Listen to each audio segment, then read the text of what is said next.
আসসালামু আলাইকুম গাইস, আসলে সবাই ভালো আছেন। দেন আপনাদের আমিও ভালো আছি। দেখেন বর্তমানে দেশের পরিস্থিতি অ্যান্ড বন্যা মোকাবেলায় আমরা সম্মুখীন হতে যাচ্ছি। এদিকে হচ্ছে আমার বাবা আসতেছে, এদিকে পানির যে পরিমাণ হচ্ছে পুকুর ঘাট মানুষের প্রজেক্ট মাছের প্রজেক্ট সব কিছু বেশি এক অবস্থা, হাহাকার অবস্থা। তারপর এদিকে যদি আমি দেখাই একটা গড় আছে মানে মাছের চাষ করার মতো, ওইদিকেও সেম পানি মানে একই অবস্থা। তারপর এদিকে মহিলারা পার হচ্ছে, দেখেন মানে এদের হাঁটু সমান পানি। আমি যেখানে দাঁড়ায় আছি প্রায় এখানেও হাঁটু সমান পানি। আর এখানে আমরা যে সেতু বানাইছি সেতুটা পর্যন্ত ডুবে যাচ্ছে। আমরা সেতু দিলাম 2 ফুট উপরে, 2 ফুট পর্যন্ত পানি উঠে গেছে। চিন্তা করুন কতটুকু পানি হইতে পারে। আর এদিকে আমরা বাড়ির সবাই মিলে, ছোট ভাই বড় ভাই চাচা যারা সবাই মিলে সেতু বানানো হয়েছে।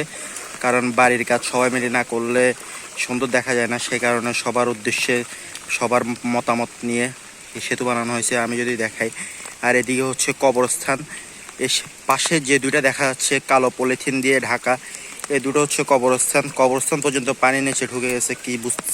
তারপর ওইদিকে পাশে হচ্ছে পুকুর, তারপর এদিকে হচ্ছে বাঁশ গাছ, মানে সবগুলো পানি নিচে তলিয়ে গেছে। তারপর আমি যদি এদিকে দেখাই, উনি হচ্ছে আমার জ্যাঠা করিম, নাম হচ্ছে আব্দুল করিম। উনি আসতেছে এখন, মানে উনি সহ এই কাজে হেল্প করছে। আর এদিকে বর্তমানে পরিস্থিতি যে অবস্থা, এগুলো আমি চিন্তা করতেছি আগামী আরও 1 মাস থাকে মানে যায় কিনা এটাই সন্দেহ। আর এদিকে বর্তমানে যে পরিস্থিতি, ওগুলো পুরাই টাফ। মানুষ হাঁটা চলা যেমনি হোক মানে একটা পুরো হাহাকার অবস্থার মধ্যে সিচুয়েশনের মধ্যে পড়ে গেছি আমরা। আর পাশে যে দেয়াল ওয়াল সিস্টেমটা দেখতেছেন, এটা হচ্ছে আমাদের কবরস্থান, পারিবারিক কবরস্থান। মানে আমাদের বাড়ির সবাই মিলে এখানে মানে যারা মারা যায় তাদেরকে কবরস্থ করা হয়। তারপর পাশে হচ্ছে ঘাটলা, ওরা হচ্ছে 2 ভাই করিম কুদ্দুস সেই। আর আমি যদি এদিকে দেখাই, ওদের বাড়ি উঠান দেখেন, ওই ঘর দেখা যাচ্ছে। আর পাশে ঘরের সামনে হচ্ছে কত পানি, মানে পানির অবস্থা পুরাই ভয়াবহ। বৃষ্টি টানা হচ্ছে, শুনতেছি বৃষ্টি নাকি আরও হবে। তো যে বৃষ্টি হচ্ছে এই বৃষ্টিতে যদি আমরা যদি থাকি, আবার অনেকের এখানে যাদের নিজ ঘর, অনেকেরই গ্রামের ভিতর অনেকের বাসায় পানি ঢুকে গেছে। দেন এখানে আমার জুতা দেখছেন, মানে প্যাক কাদা মাটি দেখে আমি জুতো এখানে রাখি গেছি। তো আমি জুতোগুলোকে পরি। তারপর এদের এদিকে পর্যন্ত আমরা সেতুর ব্যবস্থা করে দিছি, যে কিনা মানে এদের এদিকেও দেখেন পাকা, মানে পাকা করা উঠান। তারপরও এদের এদিকে হাঁটু সমান পানি। কোন জায়গায় গেলে এই অবস্থা হয় চিন্তা করেন। আর এখন আছি আমি আমাদের কবরস্থানের পাশে। কবরস্থানের ভিতরে যদি আমি দেখাই, পানি যদি একটু দেখেন, পুরো কবরস্থান মানে পানিতে থই থই করতেছে। এদিকে মনে করেন আল্লাহ না করুক এখন যদি কেউ মারাও যায়, কবর দিতে হবে বক্স করে, মানে বাক্সার ভিতরে ঢুকিয়ে লাশটাকে তারপর দাফন করতে হবে, এছাড়া আর কোনো উপায় নেই।